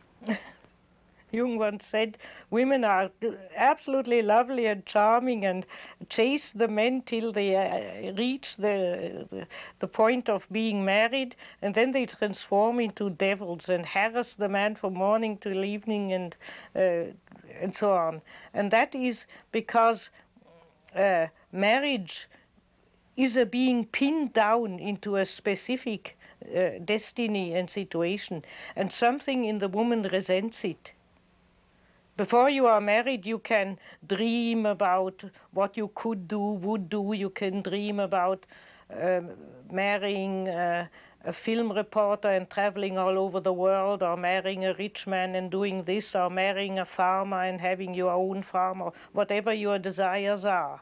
Your life is full of possibilities. But as soon as you marry that man you love and you want to marry, then you are pinned down to him for better and for worse, and something freedom-loving in the woman resents it. And that's why generally these kind of negative animus, contrasexual figures come up and attack them. And that becomes very often even worse during pregnancy, because as long as there is not a child on the way, one can still toy with the idea one might divorce. But if a child is on the way, then one is really pinned down for the next 10, 15 years, for sure. And therefore, the wild, freedom-loving side in a woman revolts and attacks negatively. A few weeks ago, when I was entering my 5th month of pregnancy, I had a very unsettling dream. I've been having quite a few, and other women in my prenatal class have been saying they've been having rather upsetting, nightmarish type dreams, but this one for me was particularly upsetting. I was standing out in a field, and there were fields all around me, nice rolling hills to one side. On my left side there was a farmhouse, a big old farmhouse that could hold a lot of people. And I realized I was part of sort of a ranch farm commune. Just then I looked up to my right and saw some cowboys riding down a hill who were also part of the commune. When they reached the bottom of the hill, they started shooting at people that were coming out of the house, mainly women, children, pregnant women, old people. And I was very upset to see this and asked what they were doing. And they said that the only way they could make a profit was to get rid of the surplus people, that the commune could feed everyone then, but to make a really good profit, they'd have to get rid of some people. This is a typical dream which many pregnant women have. the state of pregnancy, especially for a modern active woman, a very difficult state because for the sake of pregnancy and for the coming child, the woman should fall into a state of musing, brooding, quietness. Pregnant women should be able to live a quiet rhythm of life. And naturally their own impulse towards action and outer activity comes into conflict with that. In this dream I was coming up Pitchcombe Hill, and I was on a bicycle with a group of friends, and I was amazed by how much puff I had as I was coming up this hill, and I felt full of vitality. I was actually able to overtake some of the people that I was cycling with. When we got near the top of the hill, I noticed great clouds coming over and that we were going to have a storm. Some of the men that I was with suggested that we stop to wait till the storm passed. So we got off our bicycles near the top and looked down across the valley. Then we saw a huge wave in the distance, and out of this wave came some enormous fish which slithered along the ground and came towards us. One of the men that I was with said that he thought they must have come all the way from the South Seas, and then he said that he felt that the Armageddon was coming. At this I felt slight panic, but also a comfortable feeling because I was surrounded by friends and I felt that it would be all right. How can a pregnant woman deal with her negative animus? Generally, the poor husband has to pay for that. He's the one who caused it. He has put her into that pregnant situation and into that pinned-down situation. And modern women then say, now I'm always confined to this flat, and I cannot fulfill my personality, and I cannot do what I want to do, and it's his fault. Though she wanted to marry him, it's now his fault. And what's the solution to that? That she does as much as she can develop her personality, that she doesn't discuss, that she says, now I have my husband and I wanted him and I have a child and I wanted that child and that's all right, but that doesn't prevent me from developing what else I have and want to do. We have to do simply both. Continue to develop your independent personality and accept the earthly confinement in faith. Naturally, one can't have the penny and the cake. I often say to young women, look here, you wanted that husband, you wanted those children, now you can't throw it all over and go to the university and become a university professor. You have to make a compromise. But you can, for instance, study, do some studying in spite of having children, and prepare to later build up a more masculine career when the children are older and go to school, and then there's still a second half of life where a woman can fulfill her more masculine desires, how to live. In this dream, the male figure takes a very different form. Well, in this dream, I was in a very dark, deep cave and swimming. The water was very dark, and at the far end of the cave, there was an enormous rock. And on the rock, there was a small, ginger-colored, furry dog with gold eyes. And the animal was smiling at me. And I knew that this little dog represented the Christ. I don't know how I knew that, but I knew it. Now, this is the idea of the inner Christ in the depth of the soul. He's not out there in the sky, as Christian teaching wants to have it, or in some metaphysical, spiritual realm. He's in the depth of the earth, and the earth is an image for matter, for our body, for our physical existence. And in the cave is, so to speak, has always been a sacred place in former ages, and long after we didn't live anymore in caves, the sanctuaries were still in caves. They were, so to speak, in the womb of the goddess Earth, or the goddess of nature. So the cave is the depth of the inner nature. And the dream says Christ is not some model figure as you have been taught, a spiritual something you have to follow. It is something which you find when you go into the depth of your own being. Then in the womb of Mother Earth you find him. But he appears in a strange form. He appears as a dog.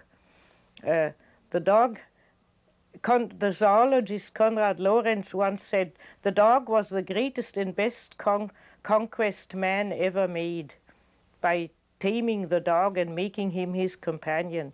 He is that representative of the animal kingdom who has adapted most to us. I mean, that's why we can take him even into our houses, and compared to the cat, he's much more domesticated. He has really given up his whole way of life and sacrificed it to become our companion. Probably the dogs were accepted by man because of his hunting quality. They helped the hunting gathering societies in the hunting, and later they became the shepherd dogs who were protecting and keeping the herds together, and the watchdog protecting from robbers and burglars and danger. So the dog has become a tremendous cherished helper of man in all his most former important jobs, and therefore he carries the projection of being the companion, the best friend and companion of man, the psychopomp. In modern dreams, very often, generally, the dog represents also our instinctual nature, which has much more flair. The dog is oriented by his nose. Dogs are short-sighted. They don't see very far, but they hear very well, and their nose is 20 times better than ours. And so he represents the instinctual flair or intuition, where our computerized mind doesn't know any further way. The dog sniffs it. Dogs have a strange relationship to the other world, to the land of the dead and the land of the ghosts and the land where the dreams come from, to that what we call the unconscious, because of their instinctual nature. For instance, in practically all religions of the world, the dog is the guide of the dead in the other world. When the people have died, they have trouble to find the beyond and the land of the ancestors, or the paradise, or the underworld, Miklan, or whatever the beyond of the dead is in every religion. And there's everywhere the idea that there is a dog who has to be used as a guide to bring the dead there. Therefore, in the whole civilizations, older Mongolian civilizations, the dog of the master was always buried with the master, the horse and the dog. And when a pregnant woman died, one gave her 2 dogs in the grave, one for her and one for the not yet born child, and to guide them in the other world. And for instance, in Persia, in old Persia, when somebody was dying, one brought a dog in, and the dying person had to give a bit of bread or meat to the dog as a ritual, so as to order the dog he should then come and guide him in the other world. In many places, also in Africa, dogs are sacrificed for that reason on the grave of people. So the dog has a strange relationship to the underworld, which we have still in the Greek Cerberus figure, who is a 3-headed dog. The most famous dog figure of the land of the beyond is probably the Egyptian god Anubis, who has a jackal head. He was the god who surveyed embalming, and embalming was transforming the dead person into an immortal divine person, a deification of the dead by a treatment of the corpse. And actually, while the embalming or the deification of the dead ritual was performed, a priest with a jackal head mask was superveying it. Anubis, he was called the agent of resurrection. He was guiding one through the other world. Now, there is absolutely, one cannot draw any line between what we call the unconscious and the land of the dead. What most mythologies and religions describe as the land of the dead is what we would call the unconscious. And therefore you can see the dog is the one leader to the other world, to the dream world. He's the God, the guiding God in the unconscious. And that's why in our dream it is very fitting that Christ is a dog, because he's a guardian of souls. He's what watches over her soul and guides her in the darkness of the unknown. The golden quality, which is stressed in the dream, refers to immortality, because gold is the only metal the former people knew which is not corroded by old age or by acids or so on. You can bury gold and you can dig it up after 5,000 years absolutely unaltered, while silver, copper, iron, everything rusts and goes away. And so gold had carried always the projection of immortality, eternity, and highest value, even to the fact that we still have gold as the value standard of our monetary system, though many people say that's quite useless from a practical standpoint. But it has a symbolic value. Gold is the highest value, and that's why in most civilizations the figures of the divine figures are painted in gold or decorated, the statues are decorated with gold, and so on, to stress that it is eternal, shining, immortal, everlasting.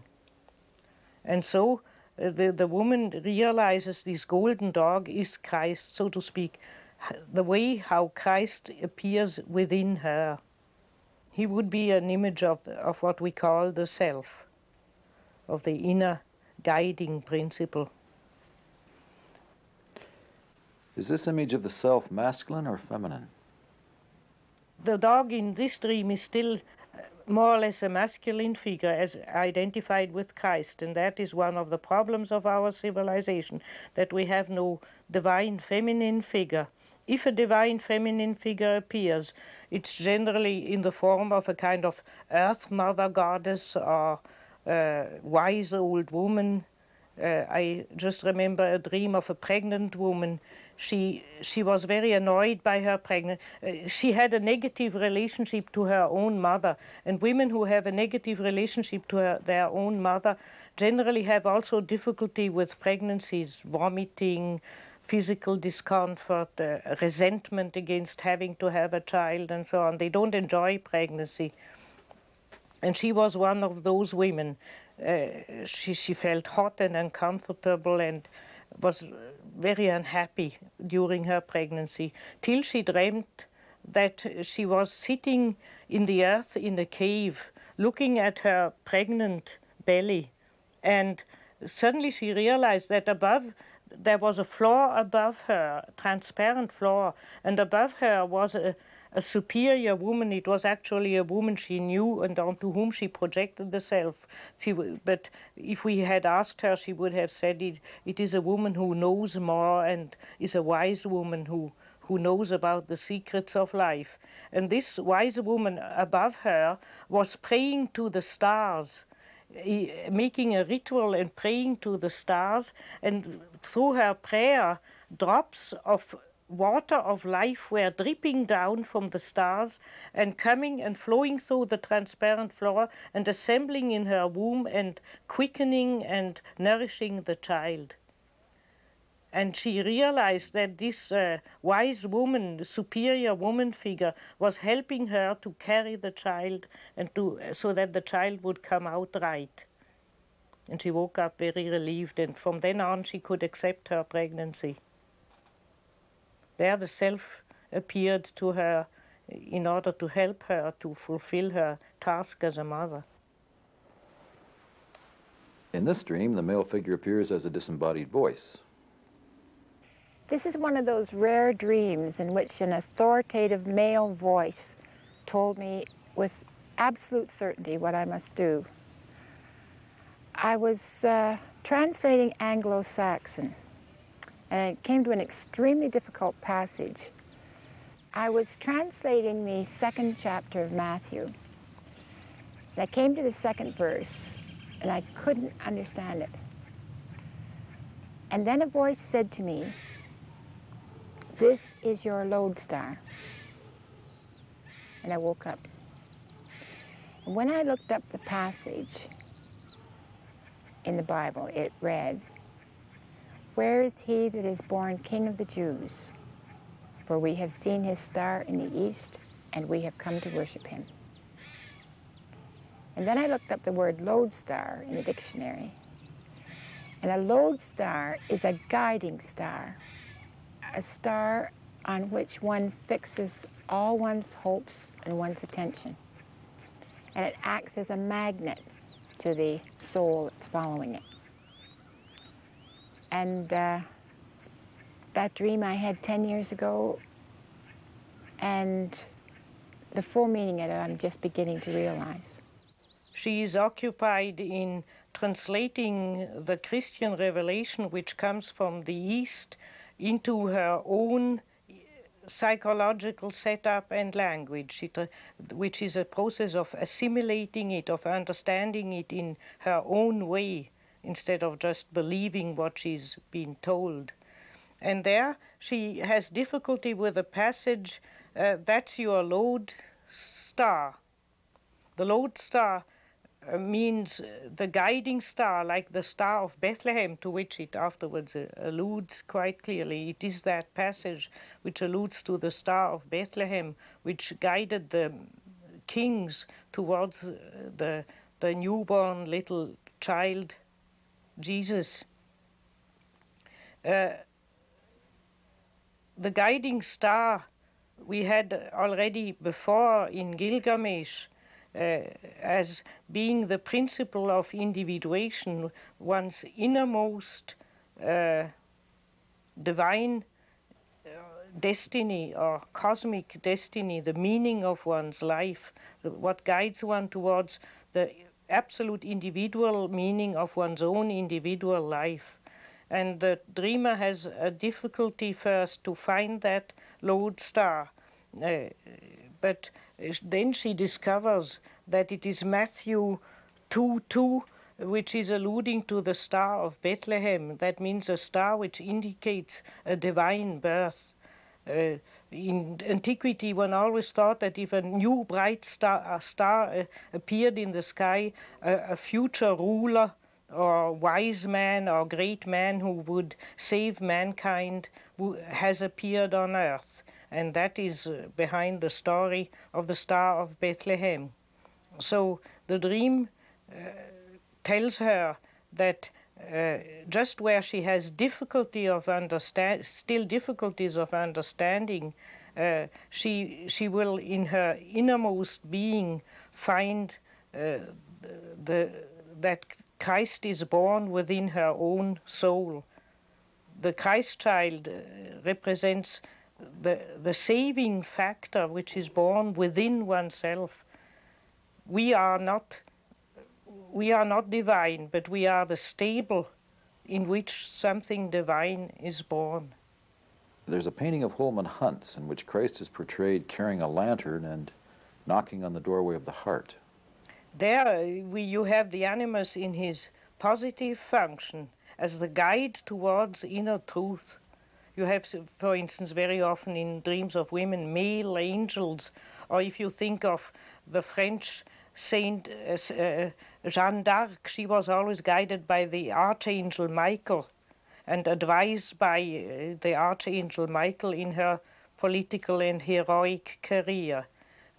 So that would be the positive animus, whom I would call an innermost instinctual awareness of the inner truth, a basic inner truthfulness, which becomes a guiding spirit for a woman towards her individuation, towards becoming her own self. That is the opposite to the negative animus, who is a big swindler. So you don't feel that masculinity in a woman is necessarily negative? The masculinity is just as exceedingly positive as negative. It's only negative in certain aspects, negative, and mainly negative when women don't know how to have the wisdom and don't know how to relate to it. A woman who has no animus, has no pep, no enterprise, no intelligence, no initiative. She's a very poor creature. She's just a womb producing children and a hand cooking in the kitchen. That's a woman without animus is nothing. So the animus is just as much an exceedingly positive thing. It is the intelligence, it's the spiritual longing, it's the whole spirituality of woman is connected with the animus. But you can say the animus, therefore, has the range of extension between devil and Holy Ghost. Do you feel a woman should be educated and have a career? A woman should be educated and should have a career, but she should not be possessed by it. She should not be carried away by it. Otherwise she loses her feminine identity. But if she keeps her feminine identity, then it adds to her personality a spiritual dimension of activity, intelligence, willpower, and all positive qualities. Makes her into a personality. Jung was always very much for women studying. He said that women who don't make a career or study or do some profession have generally even much worse animus. They lead a seemingly feminine life at home as mothers and householders, but their masculinity then becomes something sour and negative with which they torture their husband. It's much better to occupy the animus, then he makes less mischief.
When we were first putting a title on this section, we called it The Shadow of Desire, referring to Tennessee Williams' streetcar named Desire. Blanche Dubois in that play is an icon of a woman raised in patriarchy. She lives to please men. She takes her own value of herself by what they think of her.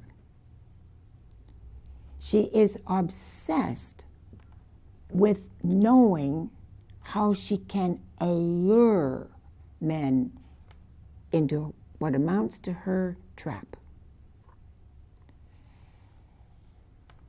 For that kind of woman, there is no way of working with the shadow until you recognize that it's the relationship to the Father that is driving her. She is continually being ambushed by that little girl's shadow. Just at the point where she seems to be standing up for herself, being the beautiful woman that she is, something comes in from underneath and cuts her off. She has to please Daddy or Daddy's surrogate. It would frighten her if she had to go in another direction and be who she actually is.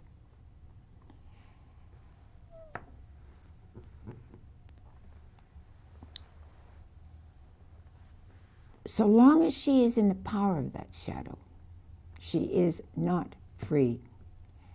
She's going to look for someone who can help her, someone who can put a projection on her to give her life, anything to escape living her own reality, which she can't find because the shadow is bigger than the ego. As Dr. von Franz says, excuse me, we cannot see our own backside. But if our ego could see it, it would find it contemptible. Because you see, we put out signs, unconscious signs. We don't even know we're putting those signs out. And we can see them in other people when they happen, and we can think, how could she do that? That's absolutely contemptible.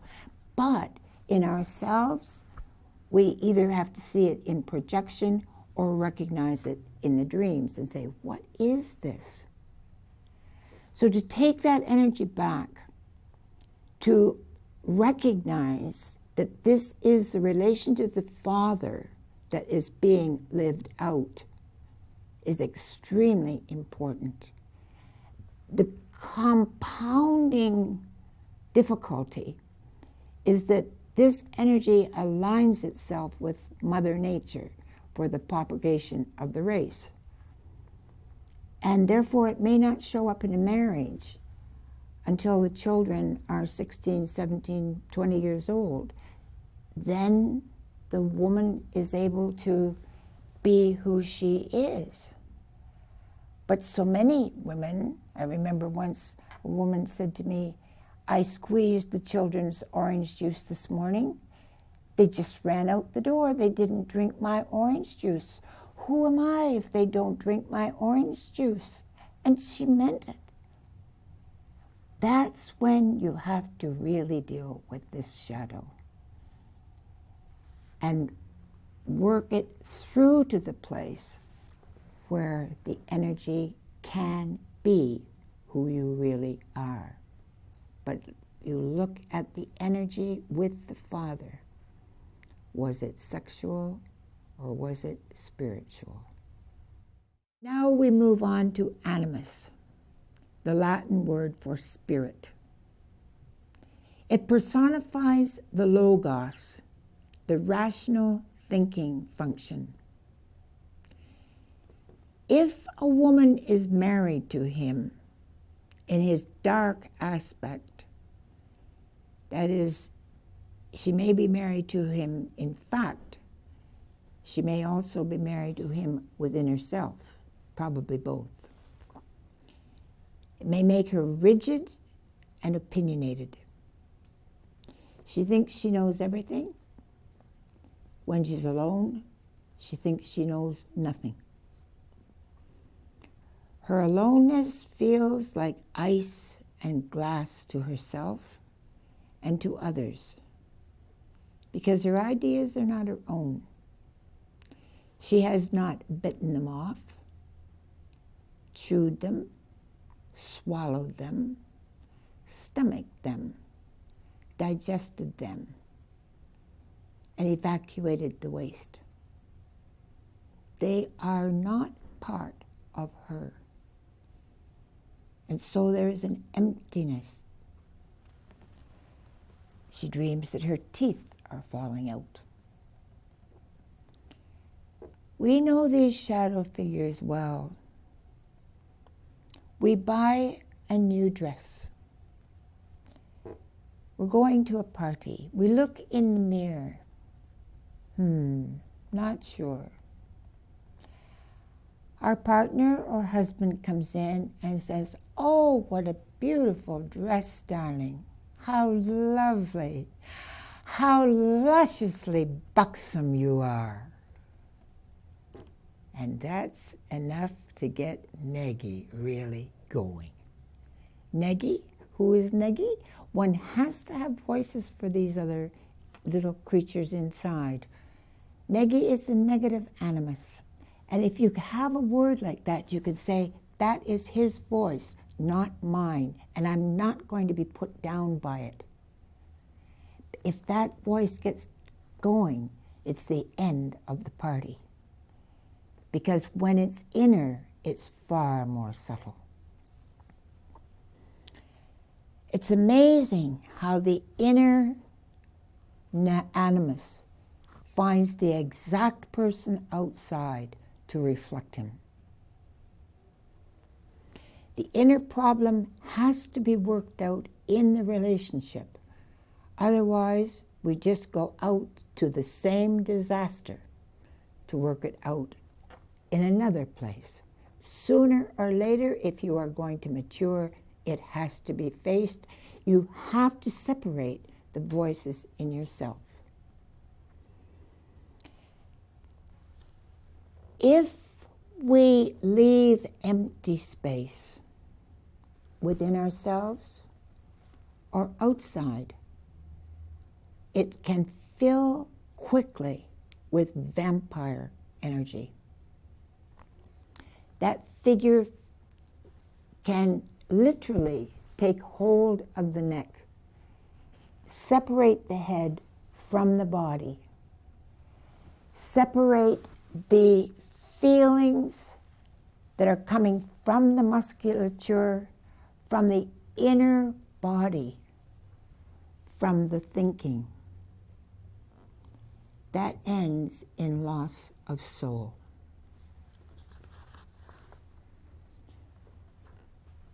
The woman experiences herself as having been raped. Sexuality, loathing, and rage belong together. She loathes the man who would make love to a slut. This is where the love of one woman for another is essential for healing. It is also where the Black Madonna can come into a dream with her great beating heart, take the dreamer on her lap, hold her close, and she can know that she can be herself, think how she wants to think, do what she wants to do, and be loved, because that's who she is. We have to remember that vampire creates vampire. Vampire movies are still very popular, and millionaire survivors are the competitors who can endure the most humiliation. Can anyone care about $1 million for that? Von Franz has emphasized that the face that we turn to the unconscious is the face that is reflected back to us. In other words, if we are angry, we often get an angry response back from the unconscious. If we are diffident, the same kind of diffidence comes back to us. It's very important when we feel ourselves being chased by a demon that we stop and hold. Instead of running, some people run for a lifetime away from this thing that is running after them. If we can just stop and turn around and say, what do you want? Bring in all the strength you've got to say it, or to look this thing in the face. It's amazing how you may get an answer, and it will tell you what it wants. It may say, I want to love you. I want to know you. I want you to know me. And the demonic may suddenly become its opposite. Remember those two energies that are in opposition, the contraries that make that huge energy once it starts to move. So to turn around and face that energy may be to turn the devil into Christ. Remember, Satan and Christ were half brothers. And Lucifer does mean morning star. Just to illustrate how alike and how different those two faces are, I want to tell you a story. I had been in analysis about a year, and I suddenly fell into a real despair. No seeming reason for it.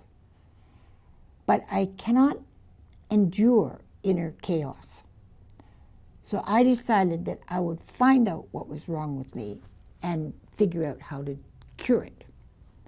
I got all the books I needed from the library, and I read day and night for a week.